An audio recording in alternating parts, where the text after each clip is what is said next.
जय हिंद साथियों, स्वागत है आपका माजौल पशुपाल शिक्षा यूट्यूब चैनल पर। तो दोस्तों आज हम कवर करेंगे इस वीडियो में ज्योग्राफी प्लस हिस्ट्री के टॉप 50 इंपॉर्टेंट क्वेश्चन के बारे में, जो कि हमारे आने वाले एग्जाम के लिए काफ़ी इंपॉर्टेंट है। ऐसे क्वेश्चन जो कई बार प्रीवियस ईयर एग्जाम में पूछे गए हैं और आगे भी इनके पूछे जाने की संभावना है। तो शुरू करते हैं दोस्तों। क्वेश्चन नंबर 1 है, निम्नलिखित में से भारत का वह कौन सा राज्य है जिससे होकर कर्क रेखा गुजरती है। तो कर्क रेखा इनमें से किस राज्य से होकर गुजरती है। ऑप्शन नंबर ए है बिहार, ऑप्शन नंबर बी है झारखंड, ऑप्शन नंबर सी है Jammu Kashmir, option number D है हिमाचल प्रदेश। तो हमारा राइट आंसर जाएगा option number B Jharkhand. Question number next है, भारत का क्षेत्रफल विश्व के कुल भौगोलिक क्षेत्रफल का कितना प्रतिशत है। तो ऑप्शन नंबर सी बिल्कुल राइट आंसर हो जाएगा, 2.43% है। तो option number C is the right answer. Question number next है, भारत का दक्षिणतम बिंदु कौन सा है। तो भारत का दक्षिणतम बिंदु कौन सा है। Indira col, Calimere point, Indira point या फिर नॉरिमन पॉइंट। तो हमारा सही उत्तर हो जाएगा option number C, Indira Point जो है भारत का दक्षिणतम बिंदु है। तो option number C is the right answer. Question number next है, भारत की कुल स्थलीय सीमा की लंबाई कितनी है। भारत की कुल स्थलीय सीमा की लंबाई कितनी है। तो ऑप्शन नंबर ए बिल्कुल राइट आंसर हो जाएगा, 15,200 किलोमीटर भारत की कुल स्थलीय सीमा की लंबाई है। तो ऑप्शन नंबर ए बिल्कुल राइट आंसर हो जाएगा। क्वेश्चन नंबर नेक्स्ट है, किस भारतीय राज्य की सीमा सर्वाधिक राज्यों की सीमा को स्पर्श करती है। किस भारतीय राज्य की सीमा सर्वाधिक राज्यों की सीमा को स्पर्श करती है। मध्य प्रदेश की, असम की, उत्तर प्रदेश की, आंध्र प्रदेश की। तो हमारा राइट आंसर हो जाएगा ऑप्शन नंबर सी, उत्तर प्रदेश की सीमा सर्वाधिक राज्यों की सीमा को स्पर्श करती है। तो option number C is the right answer. Question number next है, निम्नलिखित में से किस राज्य से होकर कर्क रेखा नहीं गुजरती है। तो निम्नलिखित में से किस राज्य से होकर कर्क रेखा नहीं गुजरती है। उड़ीसा से, गुजरात से, राजस्थान से, पश्चिम बंगाल से। तो हमारा सही उत्तर हो जाएगा ऑप्शन नंबर ए उड़ीसा। उड़ीसा से होकर कर्क रेखा नहीं गुजरती है। क्वेश्चन नंबर नेक्स्ट है, भारत की पूरब से पश्चिम तक की लंबाई कितनी है। तो भारत की पूरब से पश्चिम तक की लंबाई है 2,933 किलोमीटर। तो ऑप्शन नंबर डी बिल्कुल सही उत्तर हो जाएगा। क्वेश्चन नंबर नेक्स्ट है, कौन सी अक्षांश रेखा भारत के मध्य से होकर गुजरती है। कौन सी अक्षांश रेखा भारत के मध्य से होकर गुजरती है। आर्कटिक रेखा, कर्क रेखा, मकर रेखा, विषुवत रेखा। तो हमारा सही उत्तर जाएगा ऑप्शन नंबर बी के साथ, कर्क रेखा। क्वेश्चन नंबर नेक्स्ट है, भारत में निम्नलिखित में से किस राज्य की तट रेखा सबसे लंबी है। तो भारत में निम्नलिखित में से किस राज्य की तट रेखा सबसे लंबी है। पश्चिम बंगाल की, महाराष्ट्र की, केरल की, गुजरात की। तो सही उत्तर हो जाएगा ऑप्शन नंबर डी, गुजरात की तट रेखा सबसे लंबी है। तो option number D is the right answer. Question number next है, काली मिट्टी का विस्तार कहाँ पाया जाता है। तो काली मिट्टी का विस्तार कहाँ पाया जाता है। महाराष्ट्र में, गुजरात में, मध्य प्रदेश में, ये सभी। तो हमारा सही उत्तर हो जाए, इन सभी में काली मिट्टी का विस्तार पाया जाता है। तो option number D is the right answer. Question number next है, काली मिट्टी किस फसल की खेती के लिए सर्वाधिक उपयोगी होती है। तो काली मिट्टी किस फसल की खेती के लिए सर्वाधिक उपयोगी होती है। गेहूं की, जूट की, चावल की, कपास की। तो हमारा सही उत्तर जाएगा ऑप्शन नंबर डी के साथ, कपास की खेती के लिए काली मिट्टी उपयोगी होती है। तो ऑप्शन नंबर डी बिल्कुल राइट आंसर हो जाएगा। क्वेश्चन नंबर नेक्स्ट है, किस मिट्टी में लोहे और एल्यूमिनियम की ग्रंथियां पाई जाती हैं। किस मिट्टी में लोहे और एल्यूमिनियम की ग्रंथियां पाई जाती हैं। काली मिट्टी में, लेटेराइट मिट्टी में, लाल मिट्टी में या फिर जलोढ़ मिट्टी में। तो सही उत्तर जाएगा लेटेराइट मिट्टी में। ऑप्शन नंबर बी बिल्कुल राइट आंसर हो जाएगा।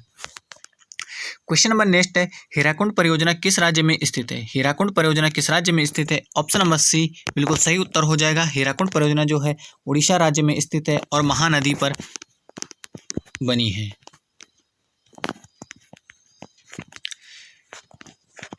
क्वेश्चन नंबर नेक्स्ट है, लक्ष्मीबाई सागर बांध परियोजना किस नदी पर स्थित है। लक्ष्मीबाई सागर बांध परियोजना जो है दोस्तों हमारी बेतवा नदी पर स्थित है। ऑप्शन नंबर ए हमारा सही उत्तर हो जाएगा, बेतवा नदी पर। क्वेश्चन नंबर नेक्स्ट है, नेशनल वुड फॉसिल पार्क कहाँ स्थित है। नेशनल वुड फॉसिल पार्क कहाँ स्थित है। तो हमारा सही आंसर हो जाएगा, जैसलमेर में स्थित है। तो ऑप्शन नंबर बी हमारा राइट आंसर हो जाएगा, जैसलमेर राजस्थान में स्थित है। क्वेश्चन नंबर नेक्स्ट है, केसर की सबसे अधिक मात्रा कहाँ उत्पन्न होती है। तो केसर की सबसे अधिक मात्रा जो उत्पन्न होती है दोस्तों हमारे जम्मू कश्मीर में उत्पन्न होती है। ऑप्शन नंबर ए बिल्कुल सही उत्तर हो जाएगा। केरल में सबसे अधिक मात्रा में दोस्तों हमारा प्राकृतिक रबड़ पाया जाता है। तो ऑप्शन नंबर सी जो हमारा केरल में दोस्तों प्राकृतिक रबड़ के लिए सर्वोपरि राज्य है हमारा केरल, और केसर की मात्रा सबसे अधिक मात्रा में पाया जाता है जम्मू कश्मीर में। तो ऑप्शन नंबर ए हमारा राइट आंसर हो जाएगा।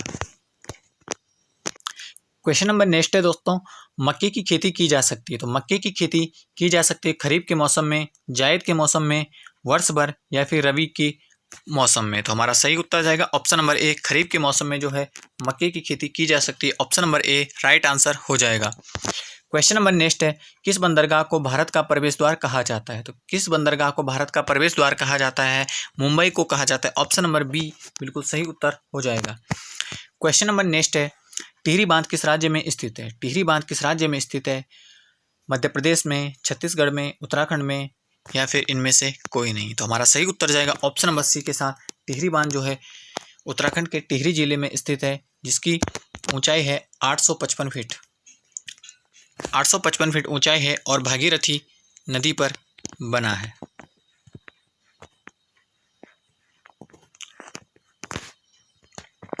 क्वेश्चन नंबर नेक्स्ट है, थार मरुस्थल कहाँ स्थित है। तो थार का मरुस्थल जो है दोस्तों हमारा राजस्थान में स्थित है। ऑप्शन नंबर डी हमारा राइट आंसर हो जाएगा।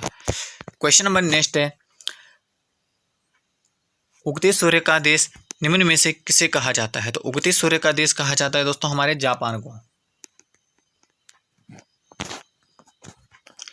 उगते सूर्य का देश निम्न में से किसे कहा जाता है। क्वेश्चन नंबर नेक्स्ट है दोस्तों हमारा, उगते सूर्य का देश निम्न में से किसे कहा जाता है, नॉर्वे को, वियतनाम को, फिलीपींस को या फिर जापान को। तो हमारा राइट आंसर हो जाएगा जापान को उगते सूर्य का देश कहा जाता है। ऑप्शन नंबर डी बिल्कुल राइट आंसर हो जाएगा। क्वेश्चन नंबर नेक्स्ट है, कौन सा देश 1000 पहाड़ियों का देश कहलाता है। कौन सा देश 1000 पहाड़ियों का देश कहलाता है, सूडान, नाइजीरिया, अफगानिस्तान या फिर रवांडा। तो हमारा सही आंसर होगा रवांडा जो है 1000 पहाड़ियों का देश कहलाता है। Option number D right answer हो जाएगा। क्वेश्चन नंबर नेक्स्ट है, किस देश को सफ़ेद हाथियों की भूमि के नाम से जाना जाता है। सफ़ेद हाथियों की भूमि के नाम से जाना जाता है दोस्तों हमारा, जहाँ सफ़ेद हाथी पाए जाते हैं हमारे थाईलैंड में। तो option number D right answer हो जाएगा। क्वेश्चन नंबर नेक्स्ट है, एशिया महाद्वीप में विश्व की कितनी प्रतिशत जनसंख्या निवास करती है। 40%, 45%, 55% या फिर 60%। तो हमारा राइट आंसर जाएगा 55%। Option number C right answer हो जाएगा। क्वेश्चन नंबर नेक्स्ट है, सिलिकॉन घाटी अवस्थित है। तो सिलिकॉन घाटी अवस्थित है कैलिफोर्निया में, स्कॉटलैंड में, स्विस ओलंपस में या फिर न्यूजीलैंड में। तो हमारा सही आंसर हो जाएगा ऑप्शन नंबर ए, कैलिफोर्निया में जो है सिलिकॉन घाटी स्थित है। तो कैलिफोर्निया कहाँ स्थित है दोस्तों हमारे, यूएसए में स्थित है, यूनाइटेड स्टेट अमेरिका में। क्वेश्चन नंबर नेक्स्ट है हमारा, मुगल दरबार की राजभाषा क्या थी। तो मुगल दरबार की राजभाषा जो थी दोस्तों फारसी हुआ करती थी। तो ऑप्शन नंबर सी हमारा राइट आंसर हो जाएगा। क्वेश्चन नंबर नेक्स्ट है, बाबर की आत्मकथा को किस नाम से जाना जाता है। तो बाबर की आत्मकथा को जो है दोस्तों किस नाम से जाना जाता है, बाबरनामा के नाम से जाना जाता है और तुजुक ए बाबरी के नाम से जाना जाता है। तो ऑप्शन नंबर सी हमारा राइट आंसर हो जाएगा, तुजुक ए बाबरी के नाम से जाना जाता है। क्वेश्चन नंबर नेक्स्ट है, बाबरनामा तुजुक ए बाबरी का फारसी अनुवाद किसने किया था। तो फारसी अनुवाद किसने किया था, औरंगजेब ने, अकबर ने, राणा सांगा ने, अब्दुल रहीम खाने खाना ने। तो हमारा राइट आंसर जाएगा ऑप्शन नंबर डी, अब्दुल रहीम खाने खाना के साथ जाएगा। इन्होंने बाबरनामा तुजुक ए बाबरी का फारसी अनुवाद किया था। तो option number D right answer हो जाएगा। क्वेश्चन नंबर नेक्स्ट है, किस मुगल शासक को उपवनों का राजकुमार और मालियों का मुकुट भी कहा जाता है। तो हमारा सही आंसर हो जाएगा बाबर को उपवनों का राजकुमार और मालियों का मुकुट भी कहा जाता है। क्वेश्चन नंबर नेक्स्ट है, बाबर ने पहली बार पश्चिम से कहाँ होकर भारत में प्रवेश किया था। बाबर ने पहली बार पश्चिम से कहाँ होकर भारत में प्रवेश किया था। तो हमारा राइट आंसर हो जाएगा पंजाब से होकर भारत में प्रवेश किया था। तो option number D right answer हो जाएगा। क्वेश्चन नंबर नेक्स्ट है, किस मुगल शासक को मुंबईयान नाम की पद शैली का जन्मदाता भी कहते हैं। तो मुंबईयान नाम की पद शैली का जन्मदाता कहते हैं दोस्तों बाबर को। तो हमारा ऑप्शन नंबर ए राइट आंसर हो जाएगा।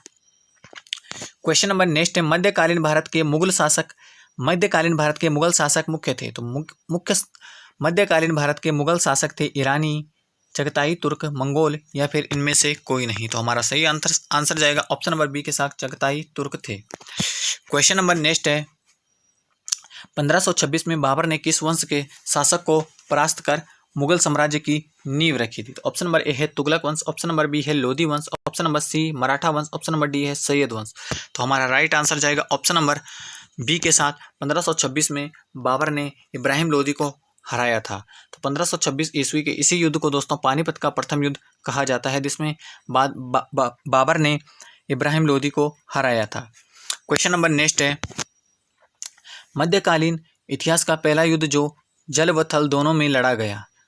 तो मध्यकालीन इतिहास का पहला युद्ध था दोस्तों घाघरा का युद्ध, जो जल व थल दोनों में लड़ा गया था और 1529 में बाबर और महमूद लोदी के मध्य हुआ था, जिसमें बाबर विजय रहा था। तो ऑप्शन नंबर ए हमारा राइट आंसर हो जाएगा इस क्वेश्चन का।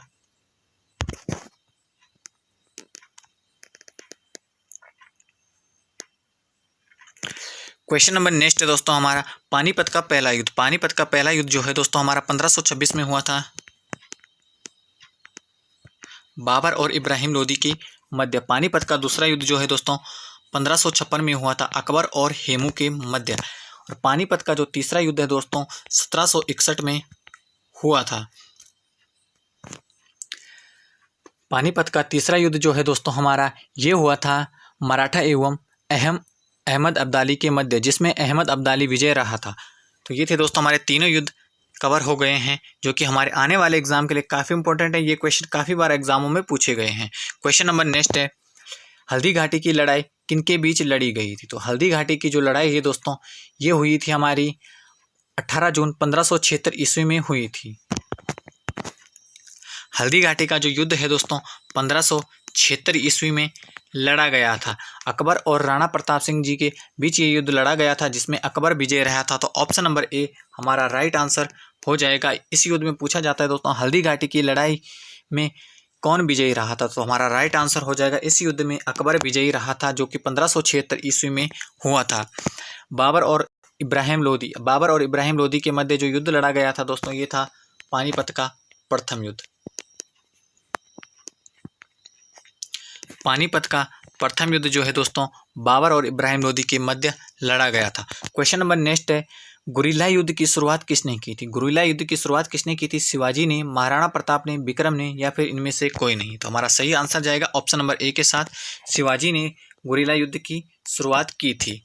ऑप्शन नंबर ए राइट आंसर हो जाएगा। क्वेश्चन नंबर नेक्स्ट है, सिंध पर विजय प्राप्त करने वाले अरब सेना के सेनापति कौन था। तो सिंध पर विजय प्राप्त करने वाले अरब सेना का सेनापति था मोहम्मद बिन तुगलक, मोहम्मद बिन कासिम, इल्तुतमिश, या फिर इनमें से कोई नहीं। तो सही उत्तर हो जाएगा option number B, Mohammad bin Qasim सेनापति था। Option number B right answer हो जाएगा। क्वेश्चन नंबर नेक्स्ट है, किस लड़ाई के बाद मोहम्मद गौरी के लिए दिल्ली का रास्ता खोल दिया गया था। तो किस लड़ाई के बाद मोहम्मद गौरी के लिए दिल्ली का रास्ता खोल दिया गया था। तराइन की दूसरी लड़ाई, पानीपत का प्रथम युद्ध, पानीपत का द्वितीय युद्ध, या फिर इनमें से कोई नहीं। तो हमारा सही उत्तर होगा ऑप्शन नंबर ए, तराइन की दूसरी लड़ाई के बाद मोहम्मद गौरी के लिए दिल्ली का रास्ता खोल दिया गया था। तो तराइन की दूसरी लड़ाई कब हुई थी दोस्तों, तो हमारा सही उत्तर होगा ऑप्शन नंबर, हमारा सही आंसर होगा 1192 में तराइन की दूसरी लड़ाई हुई थी।